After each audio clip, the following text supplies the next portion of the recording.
वैसे तो घर की बहू काम में लगी हुई थी, लेकिन उसकी सास उमा देवी आज बड़ी ही जल्दबाजी में लग रही थी। वो काफी खुश भी थी, क्योंकि घर में शादी का माहौल जो था। उमा देवी के छोटे बेटे की शादी थी।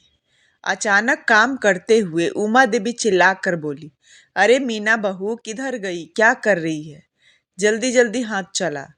पता है ना कल कौन सा दिन है? और 2 दिन बाद तो शादी है और तुम सब हो कि गप्पे मारने में लगे हो। मेरा बेटा अनिल कितने दिनों बाद आ रहा है। कितने काम करने वाले पड़े हैं। अरे कोई सुन भी रहे हो या सब कान में रुई डालकर हंसी ठिठोली करने में लगे हो?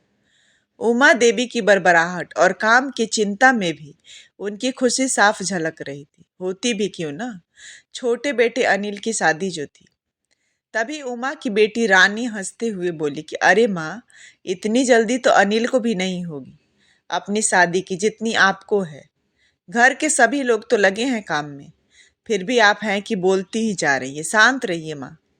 उसे डांटती हुई उमा देवी बोली कि अरे बावली, जल्दी जल्दी काम निपटा, तू बातें मत कर। तेरा भैया आएगा तो तुझे तो और भी बहाने मिल जाएंगे काम से जी चुराने के।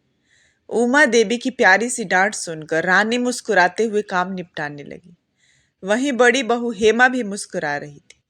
तभी उमा देवी का पोता यानी कि हेमा का बेटा सोनू उनके पास आकर बोला, दादी चाचू कब आएंगे? पोते को गोद में लेकर उमा देवी बोली कि बेटा चाचू कल आ जाएंगे, कल सुबह। तभी पड़ोस से शोभा देवी घर में आते हुए बोली कि एक खुशखबरी सुनो बहन, मेरा बेटा भी आ रहा है कल। उसकी भी छुट्टी मंजूर हो गई है। अनिल के साथ ही आएगा। अब तो शादी में वो भी होगा। दोनों माँओं उमा और शोभा के चेहरे की चमक अलग ही दिख रही थी। दोनों के बेटे जो 2 साल बाद घर आ रहे थे। शाम के 7 बज गए थे और उमा देवी के पति मदन लाल जी रोज की तरह टीवी ऑन कर लिया। तभी उमा देवी ताना देते हुए बोली कि ओहो, एक तो इनका टीवी, भले शादी हो या कुछ हो, ये अपना टीवी देखना नहीं छोड़ते। मदन लाल हंसते हुए बोले कि टीवी और तुम्हें तो मरने के बाद ही छोड़ूंगा। उमा देवी बोली कि अरे शुभ शुभ बोलिए, बस आज समाचार देखकर बोर मत करना। शादी वाला घर है, बढ़िया सा कुछ चला दो। लेकिन मदन लाल कहाँ मानने वाले थे। सबसे पहले समाचार का चैनल लगाया। उमा देवी भी कमरे से बाहर जा चुकी थी। वहीं चैनल पर कश्मीर में बम धमाके की खबर सुनकर मदन लाल के होश उड़ गए। उन्होंने चिल्ला करके अपनी पत्नी को आवाज लगाई। उमा देवी कमरे तक पहुंच पाती उससे पहले ही न्यूज में शहीद हुए जवानों की तस्वीर दिखाई जाने लगी। मदन लाल वहीं बेहोश होकर गिर पड़े। तभी उमा देवी भी कमरे में पहुंच गई और रोते चिल्लाते हुए सबको इकट्ठा कर लिया। अभी समाचार में खबर के साथ साथ शहीदों के नाम भी बताए जा रहे थे, चेहरे दिखाए जा रहे थे। न्यूज देखकर सबके सपने क्षण से बिखर गए।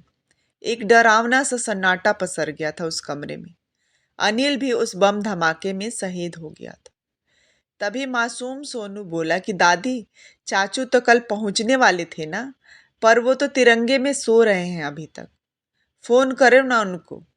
बस इतना सुनते ही घर में रोना पीटना शुरू हो गया और हर तरफ मातम छा गया।